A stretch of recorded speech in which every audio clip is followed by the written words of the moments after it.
बीडमध्ये आदिवासी समाजाने आता आक्रमक भूमिका घेतली। आरक्षण बचावसाठी जिल्हाधिकारी कार्यालयावरती मोर्चा काढण्यात आला।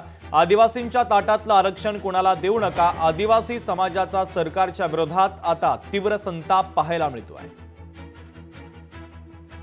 आमचा या ठिकाणी या गेंड्याच्या कातड्याच्या सरकारला एक इशारा आहे, जर आमच्या एससी आणि एसटीच्या आरक्षणाकडे तुम्ही तिरका डोळा जरी केला ना, तरी आम्ही सर्व एससी आणि एसटीचे समाज बांधव एकत्रित होऊन आमचं अस्तित्व आणि आमचं आरक्षण वाचवण्यासाठी आम्ही संसदेत घुसायला सहित भेटणार नाहीत। एक लक्षात घेतलं पाहिजे, गॅजेटवर हा भारत देश चालत नाही, तर डॉक्टर बाबासाहेब आंबेडकरांनी लिहिलेल्या संविधानावर चालतो। म्हणून मी तुम्हाला या माध्यमातून सांगू इच्छितो की आरक्षण हे GR वर नाही, तर डॉक्टर बाबासाहेब आंबेडकर यांनी लिहिलेल्या संविधानावर आहे।